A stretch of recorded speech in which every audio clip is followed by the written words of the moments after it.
santificado sea tu nombre. Venga a nosotros tu reino. Hágase, Señor, tu voluntad en la tierra como en el cielo. Danos hoy nuestro pan de cada día. Perdona nuestras ofensas, como también nosotros perdonamos a los que nos ofenden. No nos dejes caer en tentación y líbranos del mal. Amén. Dios te salve María, llena eres de gracia, el Señor es contigo. Bendita eres entre todas las mujeres y bendito es el fruto de tu vientre, Jesús. Santa María, Madre de Dios, ruega, Señora, por nosotros los pecadores, ahora y en la hora de nuestra muerte. Amén. Oh Espíritu Santo, don de Dios y fuerza de lo alto, fuente de agua brotante de vida eterna, desciende y mora en nuestros corazones. Haznos verdaderos adoradores del Padre. Condúcenos a la plenitud de la verdad y transfórmanos en testigos de Jesús para llevar su nombre hasta los confines de la tierra. Amén. Bueno, pues entonces buenas tardes a todos otra vez. Y entonces vamos a empezar con nuestro curso, con nuestra clase del día de hoy. A ver, permítanme un segundito. Vista del hablante. Muy bien. Entonces, ok. Bueno, entonces este es el curso de la Pascua. Ya vimos que la Pascua del Señor, el paso del Señor de este mundo al Padre, se forma de tres partes. La primera es la última cena, después la pasión y la glorificación. Entonces, ahorita estamos viendo la última cena. La clase pasada vimos el lavatorio de los pies y entonces ahora lo que nos corresponde ver es lo que está en la página, en la página 39 del libro, el anuncio de la traición de Judas. Entonces les voy a compartir otra vez la imagen del rito pascual judío para que veamos en dónde estamos. Bueno. Ok, entonces, aquí tenemos el rito de la cena pascual judía. Todo lo negro es lo que formaba y sigue formando hasta hoy parte del rito pascual judío. Antes se celebraba la Pascua siguiendo todo lo que está escrito ahí en negro. Jesús también la celebraba así y los judíos de ahora la siguen celebrando así. ¿Por qué lo sabemos? No lo sabemos porque porque esté en los evangelios. ¿Y por qué no está en los evangelios? Porque los judíos ya no querían hacernos llegar el rito pascual judío, sino querían hacernos llegar el rito pascual cristiano. ¿Sí? Entonces, por eso es que no lo tenemos nosotros en los evangelios. Nosotros tenemos en los evangelios solamente las novedades que hizo Jesús durante su última cena, que ya vimos que sí fue una cena pascual. Entonces, quedamos en que estábamos en la fase preliminar, en que la cena pascual se divide en dos partes, la fase preliminar y luego la segunda, que es la de la liturgia pascual. Estamos viendo ahorita lo que pasó solamente en la fase preliminar, que equivale como a la botana, como a la parte de la botana, ¿no? Antes de pasar a lo que verdaderamente sería la cena. Entonces, ya vimos la clase pasada que entraban y después Jesús hizo el lavatorio de los pies. Bueno, después del lavatorio de los pies, lo que seguía era que el padre de familia decía una palabra dedicatoria para bendecir el día de la fiesta y se tomaban la primera copa. Esta copa no tiene nombre, es solamente una primera copa y ya. Después se lavaban solamente la mano derecha y consumían el platillo preliminar, o sea, consumían como la parte de la botana. Y en este momento es cuando Jesús hace el anuncio de la traición de Judas, en este momento. Entonces, vámonos por favor todos a la página 39 de su libro. Aquí tenemos el anuncio de la traición de Judas y los evangelistas nos ofrecen algunas variaciones en el relato. Entonces las vamos a ver. Primero vamos a ver la tradición de Marcos y de Mateo. Vamos a leer Mateo 14. Yo prefiero que lo vean en su Biblia, Mateo 14, porque así lo pueden ir subrayando y anotando.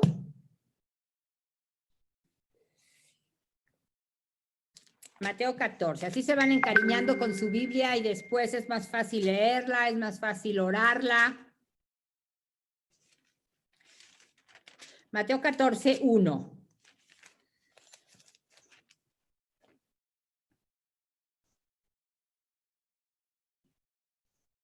Ay, no, perdón, es Marcos 14, me equivoqué, discúlpenme, Marcos 14.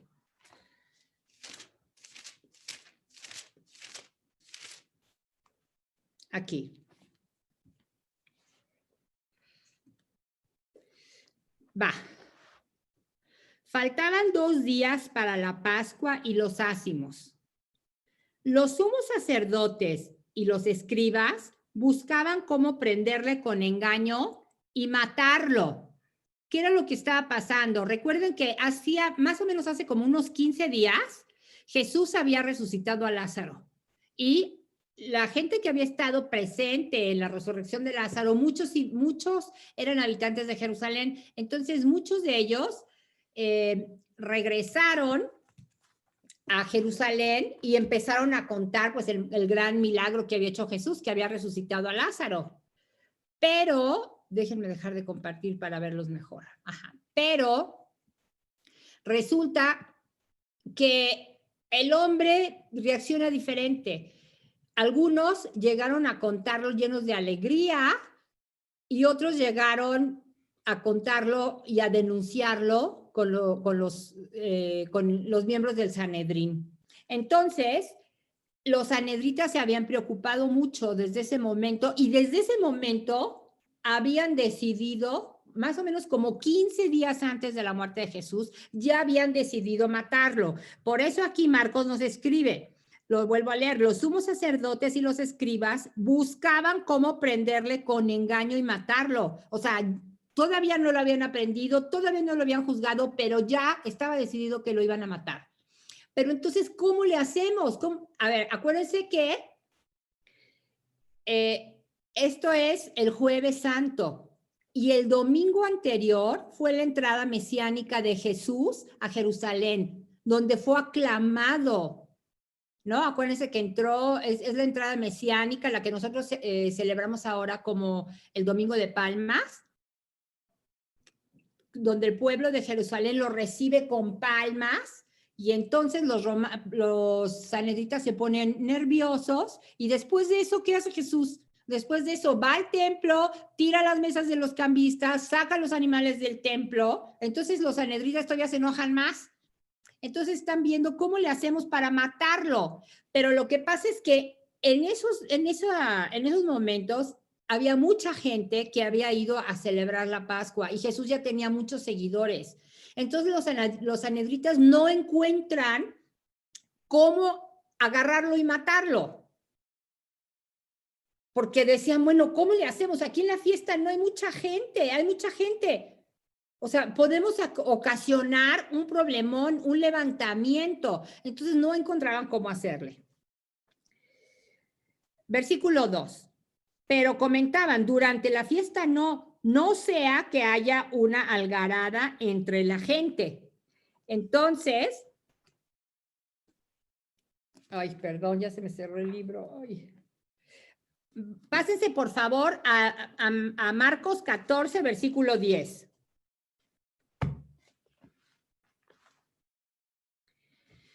Entonces, Judas Iscariote, uno de los 12, se fue donde los sumos sacerdotes para entregárselo. Al oírlo ellos, se alegraron y prometieron darle dinero. Pues claro que se alegraron, se les solucionó el problema. Ellos ya querían matarlo desde antes, pero no sabían cómo hacerle, no sabían cómo agarrarlo. Pues qué fácil, llega uno de los 12, uno de los suyos, uno de sus amigos, y les ofrece entregárselo, pues les solucionó la vida. Entonces, Al oírlo, ellos se alegraron y prometieron darle dinero. A partir de entonces, anduvo buscando el momento oportuno para entregarlo. Ahora vámonos al versículo 18, por favor, 14, 18.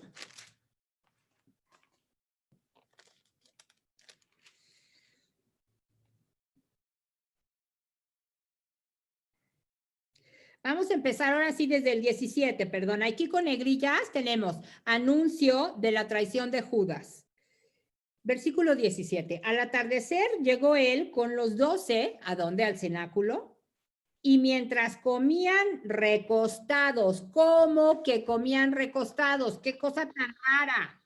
A ver, ¿se acuerdan? Ya lo habíamos visto que cuando, bueno, creo que lo vimos en otra clase, pero bueno, la cosa es que cuando la salí de Egipto, cuando la celebración de la Pascua, cuando salieron de Egipto, tuvieron que cenar parados, ceñidos, con las sandalias puestas, listos para salir al Sinaí. Entonces ahora celebraban acostados como signo de una libertad conquistada. O sea, ya somos libres, ya no tenemos que estar listos y sus vacas listos fuera, vámonos. Ya podemos, ya somos libres, ya no somos esclavos, ya podemos celebrar con tranquilidad nuestra Pascua. Además, acuérdense que no había mesas, era en el suelo. Entonces, por eso dice que recostados, es que se recostaban y se ponían, no, perdón, al revés, con la mano izquierda, si eran diestros, se recostaban así con la mano izquierda y con la mano derecha tomaban los alimentos. Esto es importante. Ahorita vamos a ver por qué. Y mientras comían recostados, Jesús dijo: yo os aseguro que uno de vosotros que está comiendo conmigo me entregará. Pero fíjense la delicadeza de Jesús, no dice quién, no dice su nombre. Ellos comienzan a entristecerse y a preguntarle uno tras otro: ¿acaso soy yo? Él les dijo: uno de los 12 que moja conmigo en el mismo plato. Ciertamente, o sea, que moja conmigo en el mismo plato. A ver, cuando ustedes están en la mesa comiendo, ¿a quién le permiten meter en el mismo plato la cuchara o el tenedor? A alguien muy cercano. Tú no lo permites que alguien, o sea, a un extraño que coma de tu plato. Se lo permites a alguien querido, a alguien cercano, ¿no? Entonces es como una gran cercanía la que hay entre Jesús y Judas. Bueno, entonces, perdón, ellos empezaron a entristecerse y a preguntarle uno tras otro: ¿acaso soy yo? Él les dijo: uno de los 12 que moja conmigo en el mismo plato. Ciertamente, el Hijo del Hombre se va. El Hijo del Hombre, o sea, el Hijo del Hombre es el que viene en Daniel 7:14. Es un hombre venido del cielo y que se va al cielo, se va hacia el anciano, como que está diciendo que ese es él. El anciano es Dios Padre, como está escrito de él.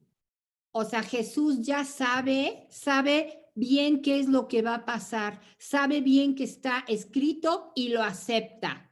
Él es como el Señor, o sea, él libremente lo está aceptando. Pero hay de aquel por quien el Hijo del Hombre es entregado. Ese hay de aquel no es un hay de amenaza. Hay de aquel es como de dolor, es un ay de dolor, es un ay de tristeza, es un reconocimiento de los hechos, sabe lo que va a pasar y le duele que lo haga Judas. Ay de aquel por quien el Hijo del Hombre es entregado, más le habría valido a ese hombre no haber nacido. Bueno, ese es el relato que tenemos en Marcos y en Mateo. Entonces, abran su libro, por favor, en la página 40. Vamos a tocar algunos temas porque ya casi todo fue explicado. Jesús a la mitad de la página 40. Jesús conoce la decisión de Judas y la manifiesta públicamente. O sea, realmente vemos que a Jesús nadie lo agarra por sorpresa. Él sabe ya lo que va a pasar. No revela el nombre del traidor, pero al permitirle mojar la comida en el mismo plato que él está usando, es una invitación apremiante y una última oportunidad para que Judas reflexione. Es como un trato de cariño, es como abrirle el corazón, ¿no? Como recibirlo con los brazos abiertos, ¿no? Comamos del mismo plato. Pero aún así Judas no reflexiona. Marcos no señala a ninguna persona particular, pero subraya la enormidad del acto, ya que el traidor se atreve a mojar en el mismo plato con él. Como que es un cara dura, Judas, ¿no? ¿Cómo es posible? Sabe que lo va a entregar y encima come del mismo plato que Jesús. Ahora, ¿qué es lo que estaban comiendo? Estaban comiendo una salsa que se llama jaroset. Es una salsa hecha de dátiles, uvas y vinagre. Y mojaban verduras en la salsa del jaroset y se las comían. Era como podríamos decir, como un dip, como si fuera un dip, así. Recuerden que estamos en la fase de la botana todavía. Entonces, aquí Marcos nos dice que el Hijo del Hombre se va. O sea, él lo sabe, Jesús lo sabe y acepta libremente su partida para que se cumpla la voluntad de Dios. Sabe que se va y que está escrito, está aceptando la voluntad de Dios. Ese ay sugiere una tremenda responsabilidad. Es un grito de pena y angustia. Y eso de hubiera sido mejor para él no haber nacido no es una amenaza, sino es un triste reconocimiento de los hechos. O sea, imagínense el dolor de Judas cuando se dio cuenta de lo que hizo. Es una carga terrible para él, ¿no? Tanto que no lo soportó y se mató. Bueno, ahora vamos a ver la tradición de Lucas. Vamos a leer Lucas 22, 21 al 23.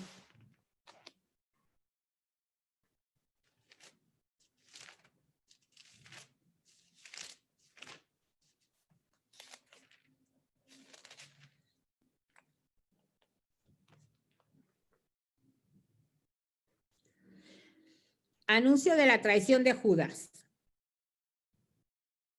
¿Sabes que la mano del que me entrega está aquí conmigo sobre la mesa? Ciertamente, el Hijo del Hombre se marcha, según está determinado. Aquí otra vez Jesús lo sabe y sabe que es la voluntad del Padre, pero hay de aquel por quien es entregado. Entonces se pusieron a discutir entre si quién de ellos sería el que iba a hacer esto o aquello, ¿no?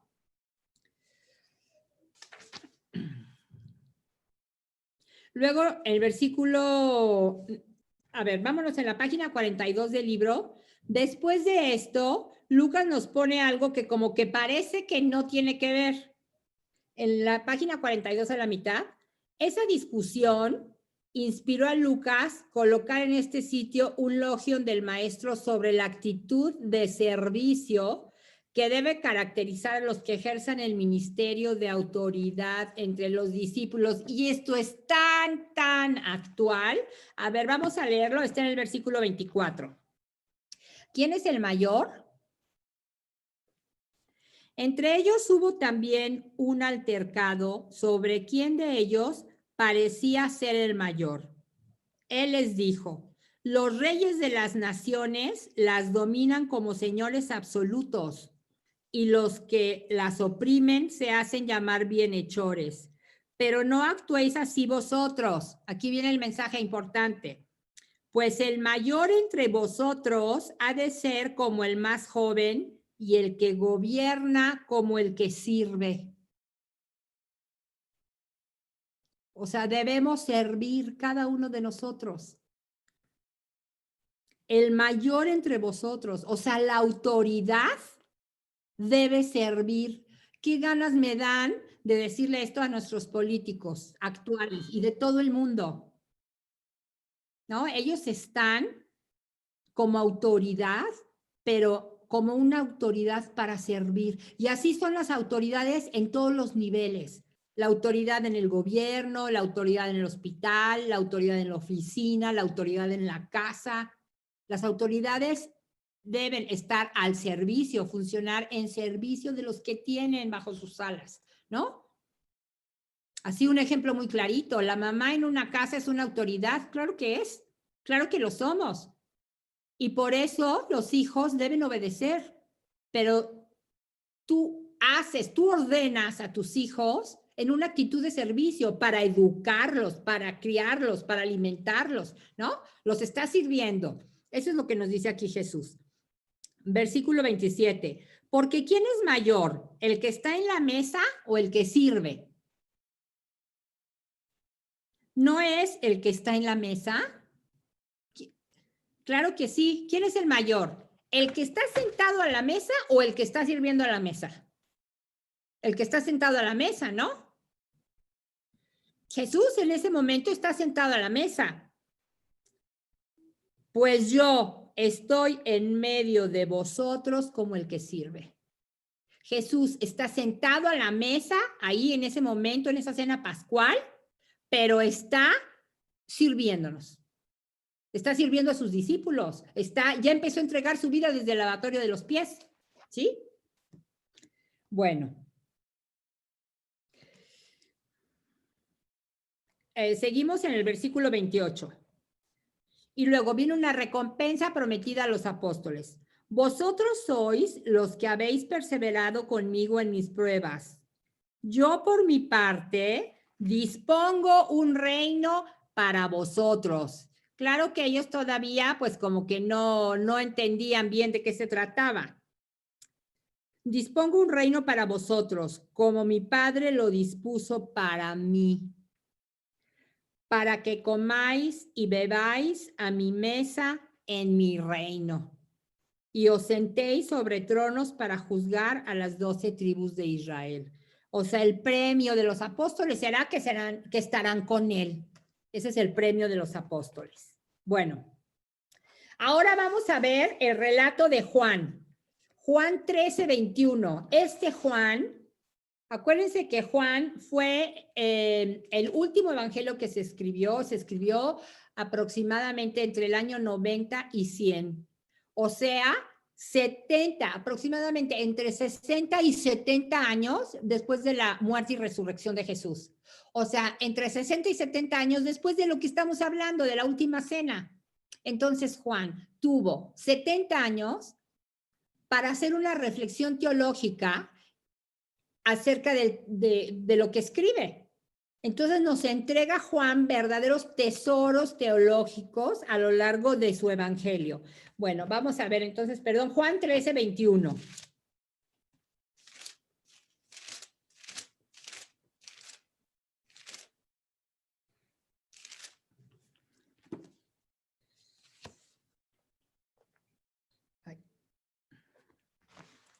Anuncio de la traición de Judas. Cuando pronunció estas palabras, Jesús se turbó en su interior y declaró, se turbó. O sea, Jesús va a hablar de que uno de sus discípulos lo va a traicionar y se turba, le duele. Se turba en su interior. Y declaró, en verdad os digo. En el Evangelio de San Juan, cuando Juan dice, en verdad os digo, es que va a decir algo muy importante, algo muy, muy importante. En verdad os digo que uno de vosotros me entregará. Los discípulos se miraban unos a otros sin saber de qué hablaba. A pesar de que Jesús ya les había dicho varias veces que iba a morir, o sea, todavía no entendían cómo, no entendían qué era lo que estaba pasando. Uno de sus discípulos, el que Jesús amaba, Pensamos que este es Juan, el discípulo que Jesús amaba. Estaba a la mesa al lado de Jesús.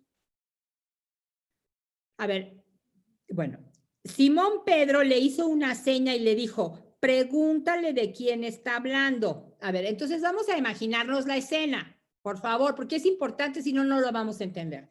Vamos a imaginarnos que Jesús está recostado en el piso así, con su mano izquierda así. Entonces, el que está de este lado, del lado derecho, es más cercano, porque hasta puedes voltear a verlo así, ¿no? El que está del lado izquierdo es más lejano, pues estás así. Entonces, lo más probable es que ahorita vamos a leer el relato, pero lo más probable es que entonces Jesús haya estado así y aquí haya estado el discípulo que Jesús amaba, o sea, Juan.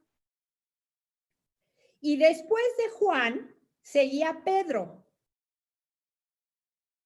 ¿Ok? Entonces, ahora ya sabiendo cómo estaban acomodados, vamos a volver a leer el texto. Dice, uno de sus discípulos, el que Jesús amaba, versículo 22, estaba a la mesa al lado de Jesús. Simón Pedro le hizo una seña y le dijo, pregúntale de quién está hablando. Porque claro, como Juan estaba más cerquita, Pedro le dice a Juan, pregúntale de quién está hablando. Él, o sea, él quien, Juan, el discípulo a quien amaba, él recostándose sobre el pecho de Jesús, ahora sí ya entendemos, ¿no? Porque si Jesús está aquí así y Juan está aquí, se puede recostar sobre el pecho de Jesús. O sea, Jesús tiene el pecho como abierto, le queda fácil. Por eso se dice, recostándose sobre el pecho de Jesús, le preguntó, Señor, ¿quién es? Le respondió Jesús, es aquel a quien dé el bocado que voy a mojar. Esa es una novedad. Los otros evangelistas nos habían dicho que estaba mojando en el mismo plato, pero aquí no, aquí nos está diciendo, es aquel a quien dé el bocado que voy a mojar. A ver, ¿ustedes a quién les dan de comer en la boca? O sea, a lo mejor le das de comer en la boca a tu novio o novia cuando están muy enamorados, con mucho amor, ¿no? Le das de comer en la boca a tu hijo, a tu nieto, con todo el amor del mundo. O sea, tú le das de comer en la boca a alguien que amas mucho. Y aquí Jesús le da de comer en la boca a Judas. Entonces mojó el bocado, lo tomó y se lo dio a Judas, hijo de Simón Iscariote. Y tras el bocado entró en él Satanás.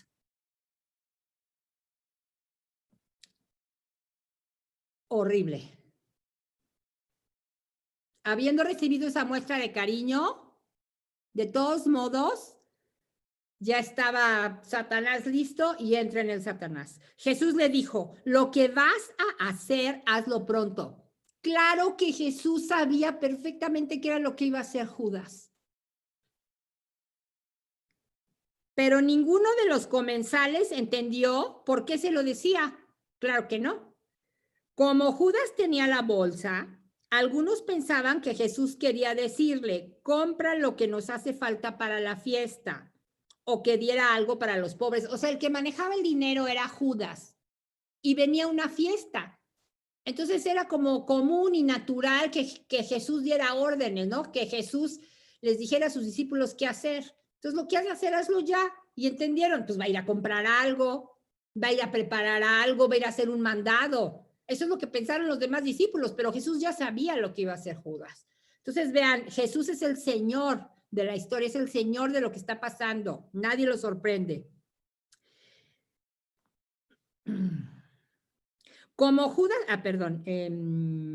versículo 30. En cuanto tomó Judas el bocado, salió. ¿Y en qué parte de la, a ver, perdón, déjenme, ay, permítanme, ay. ¿En qué parte voy a volver a compartir? ¿Están viéndolo? ¿Marisi? Ok.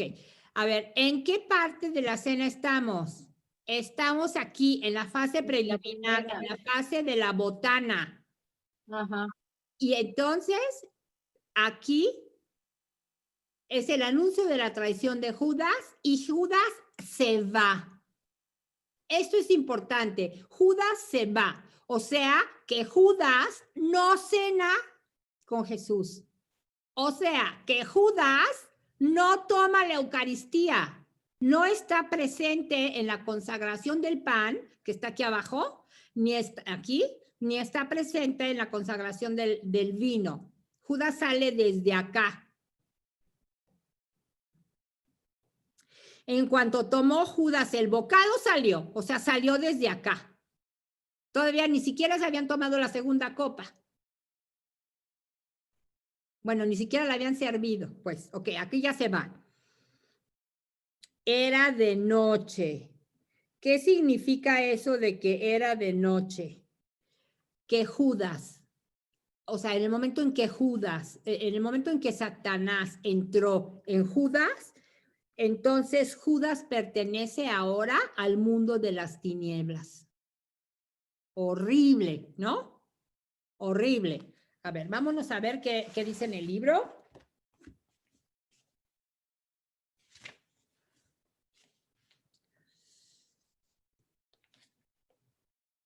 Aquí hay algo también, algo que uno se pregunta. O sea, ¿por qué si Pedro le dice a Juan, a ver, pregúntale a Jesús quién lo va a entregar? Y Jesús le dice a Juan, y seguramente Juan se lo dijo a Pedro, ¿por qué ninguno hizo nada? No sabemos si Juan se lo dijo a Pedro, pero pues yo creo que sí, porque Pedro le preguntó. Pero la verdad es, ¿cómo es posible que Juan y Pedro, habiéndolo sabido, no hayan hecho nada? Es como una inactividad incomprensible.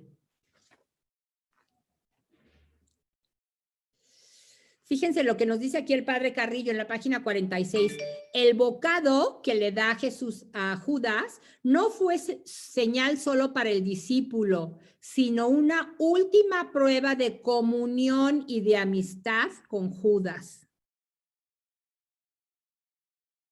En cuanto entra en Judas Satanás, en el drama que se va a desarrollar, pues esto, ¿qué es lo que significa? Esto significa que en el drama que se va a desarrollar, el que está en el fondo es Satanás, que es el enemigo de Dios y adversario de Jesús. Ese es el que está en el fondo. Miren, aquí algo muy importante.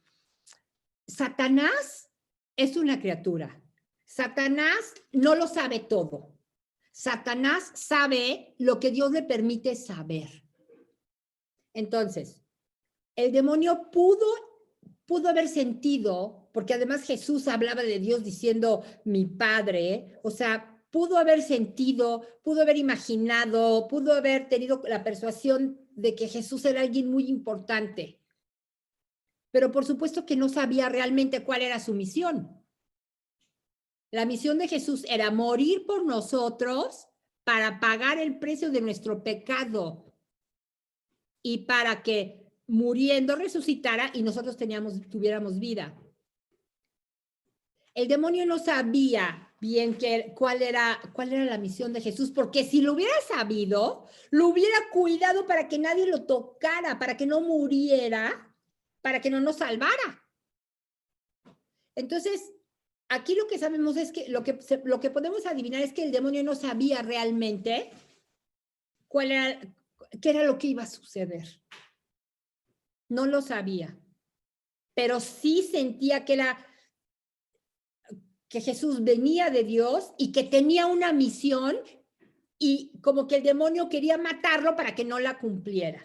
¿Sí? Bueno.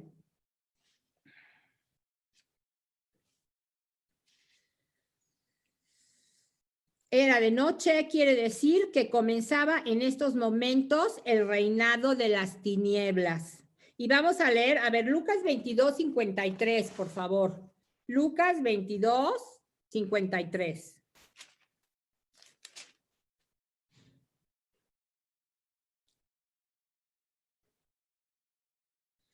Dice, todos los días estaba yo en el templo con vosotros y no me pusisteis la mano encima, pero esta es vuestra hora y el poder de las tinieblas. Eso cuando lo dice Jesús, cuando lo prenden en el Monte de los Olivos. Esta es vuestra hora y el poder de las tinieblas. El poder de las tinieblas se contrapone a que Jesús es la luz. Es lo contrario. Ahora vamos a leer también, por favor, Lucas 12:35.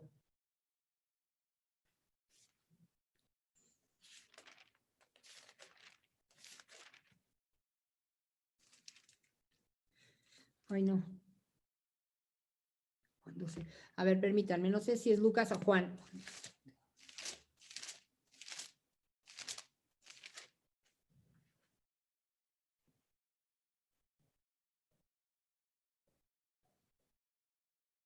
Sí es Juan, discúlpenme, me equivoqué. Juan 12:35.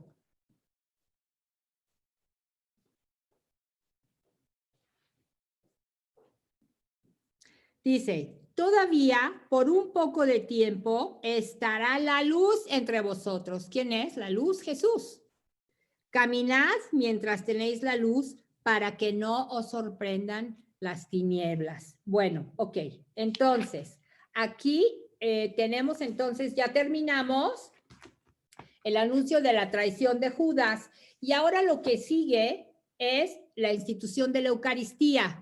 Pero antes de que veamos la institución de la Eucaristía, yo quisiera hablar un poco de la alianza, de lo que es la alianza para que la podamos entender con mucha más claridad. A ver, miren, en las alianzas bíblicas siempre existen, a ver,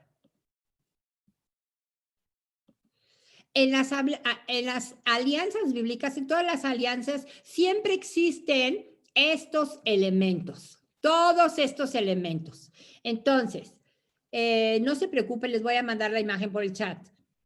Entonces, estos elementos existieron en la alianza en el Sinaí y también existieron en la alianza con Cristo Jesús. Entonces, en la última cena, perdón, en la institución de la Eucaristía vamos a hablar de la alianza de Cristo Jesús, pero quisiera tratar antes la alianza del Sinaí para que podamos entender mejor, ¿sí? Bueno, entonces, vamos a leer, por favor, Éxodo 19:3. Vamos a leer la alianza en el Sinaí. Éxodo 19:3. Todo lo que estoy diciendo ahorita no viene en el libro, entonces esto sí apúntenlo, por favor, por lo menos las citas bíblicas para que las puedan leer después.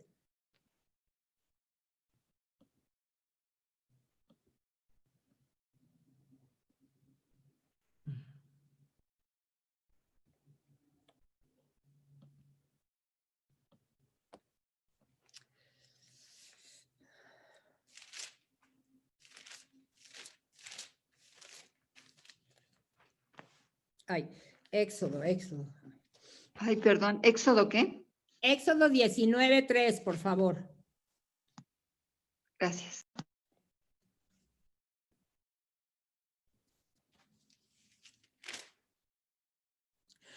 Promesa de la alianza.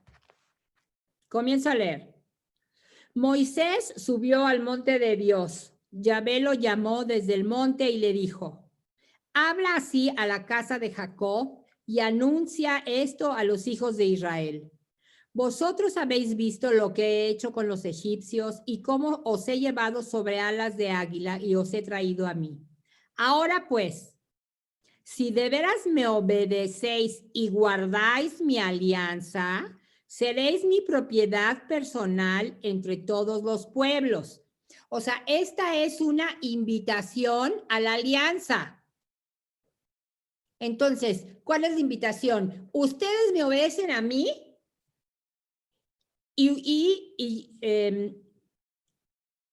perdón, dice, si de veras me obedecéis y guardáis mi alianza, seréis mi propiedad personal entre todos los pueblos. O sea, yo seré su Dios y ustedes serán mi pueblo. Lo que tienen que hacer es obedecerme a mí.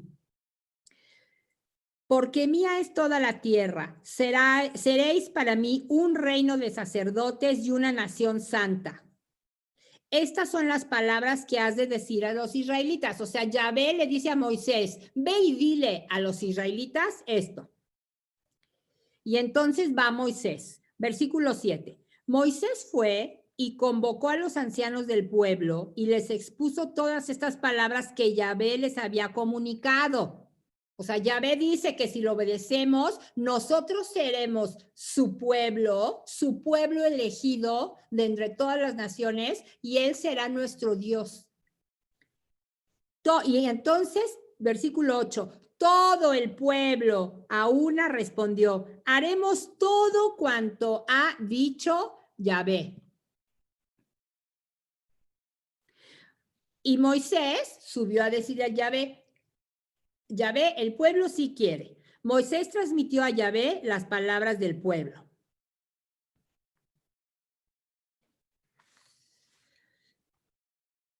Ok, luego, vamos a ver. Entonces,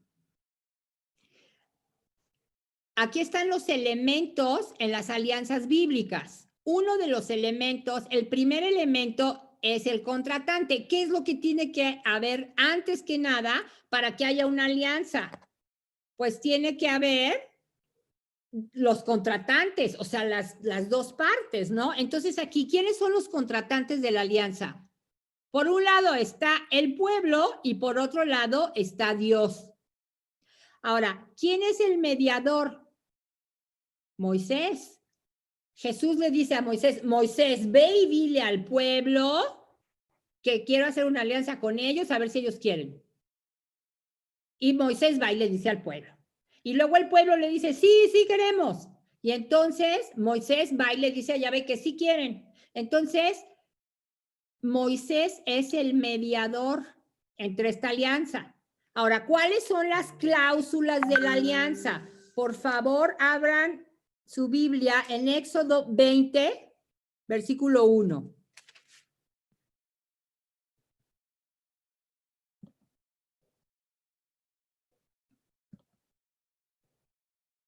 ¿Ya lo tienen? Éxodo 21. Aquí tenemos el decálogo.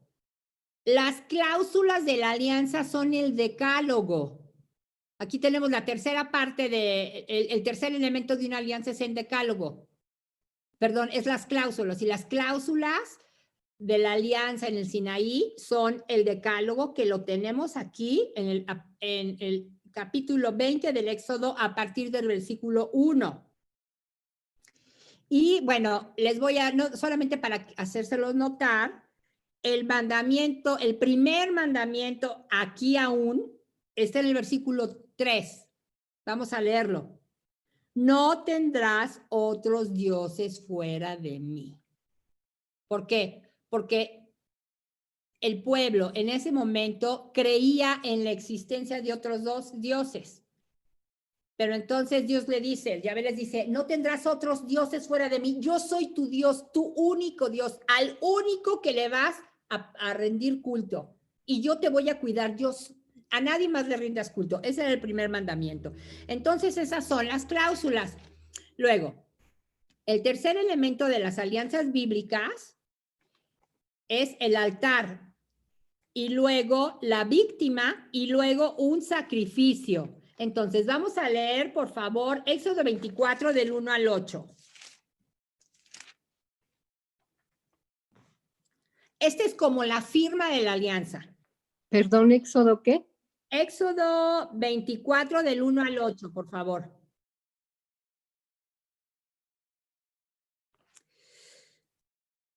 Después dijo a Moisés,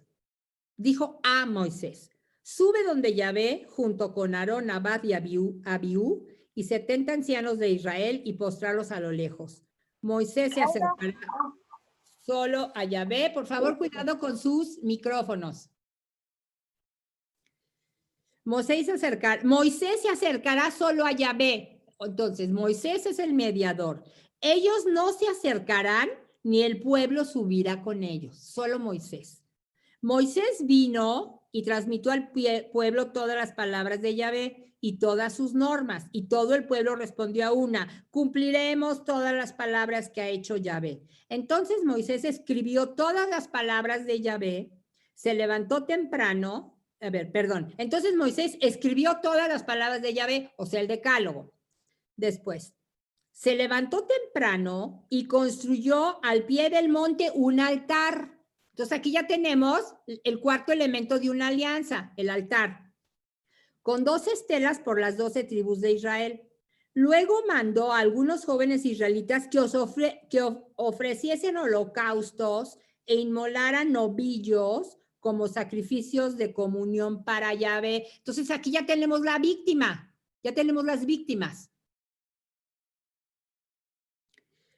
Moisés tomó la mitad de la sangre y le echó en vasijas. O sea, estaban ya las víctimas, había que sacarles la sangre y la mitad la colocó en vasijas. La otra mitad la derramó sobre el altar. ¿Por qué la derramó sobre el altar? Porque esto era como la firma de la alianza.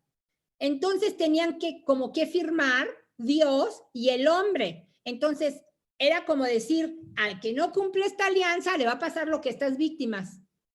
Entonces, como para firmar la alianza, la mitad de la sangre que la puso en vasijas y la otra mitad la derramó sobre el altar. Como que en el altar significaba Dios, como que era la presencia de Dios. Por eso derrama la sangre sobre el altar. Entonces la sangre toca a Dios en el altar. Tomó después el libro de la alianza, lo leyó ante el pueblo que respondió: obedeceremos y haremos todo cuanto diga Yahvé. Moisés tomó la sangre que había puesto en las vasijas, la tomó y roció con ella al pueblo. O sea, salpicó la sangre sobre el pueblo, porque era una alianza entre Dios y el pueblo. Entonces la sangre tiene que tocarle a Dios y le toca sobre el altar. Pero la sangre también tiene que tocarle al pueblo. Por eso la salpica sobre el pueblo. Esta es la sangre, Moisés tomó la sangre, roció con ella al pueblo y le dijo: esta es la sangre de la alianza que Yahvé ha hecho con vosotros de acuerdo con estas palabras. Entonces aquí ya tenemos otro elemento, el sacrificio de la alianza. Y después vámonos hasta el versículo 11. Hasta el versículo 11b al final dice: y después todos comieron y bebieron. Entonces este es el banquete de la alianza. Y todas las alianzas tienen un signo. ¿Cuál es el signo de la alianza del Sinaí? El Shabbat. El descanso del sábado es el signo de la alianza. ¿Ok? Bueno. A ver, tenemos 3 minutos. ¿Alguien de ustedes tiene alguna duda? ¿Podría decirse entonces, por ejemplo, cuando rocía al pueblo con la sangre, como ahora que nos bendice el Padre con el agua? No, ¿Podríamos más o menos? No, la respuesta es no, y no te voy a decir más porque en la clase que entra vamos a ver la alianza en Cristo Jesús. Ah, ya. Y entonces ahí vamos a ver esto, ¿no? Con un significado infinitamente superior, maravilloso, hermosísimo, grandísimo. Sí, pero pues ahorita ya no podemos seguir con eso, lo dejamos para la clase que entra. ¿Alguna duda de alguien más? Yo sé, sí. Sin que se me adelanten, solo de esto, por favor. ¿Puedo? Sí. Mira, tengo esta duda. Es de la Santísima Trinidad. Dices que el demonio no sabía cuál era la misión de Jesús. Entonces pensé, ¿cómo Jesús, Jesús fue ay, déjame ver de qué manera lo A ver, explico. déjame decirte algo. Jesús llegó y ¿qué era lo que decía? ¿Qué era lo que gritaba? El reino de los cielos está cerca. El reino de los cielos ha llegado. ¿Y qué crees que sentía el demonio? A ver, Jesús, ¿cómo? Si el que estoy reinando soy yo. ¿Cómo? ¿Cómo que el reino de los cielos y el que estoy reinando soy yo? No quiero que me quites el reinado.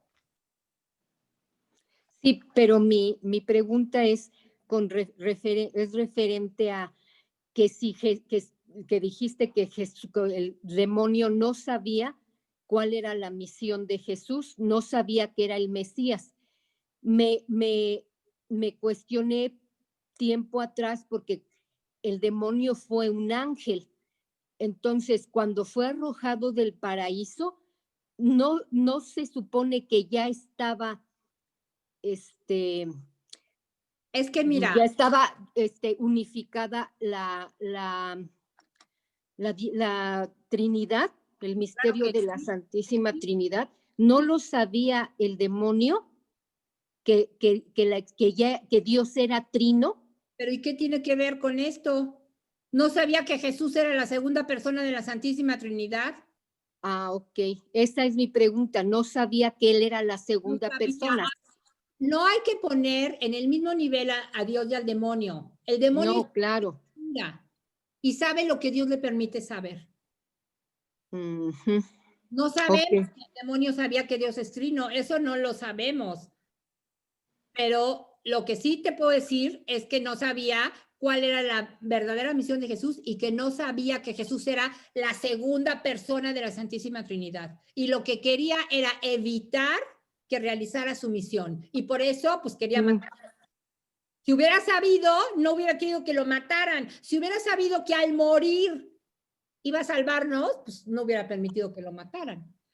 Ay, chicos, queridos alumnos, lo siento mucho, pero tengo que terminar la clase porque hoy empieza el novenario. La verdad, yo quería acabar hoy también con la Alianza de Cristo Jesús. La dejamos para la clase que entra. Lo siento mucho. Si alguien tiene preguntas, escríbalas en el chat y se las contesto a través del chat para que ya puedan ir al novenario los que vayan a participar, ¿sale? Sí, gracias.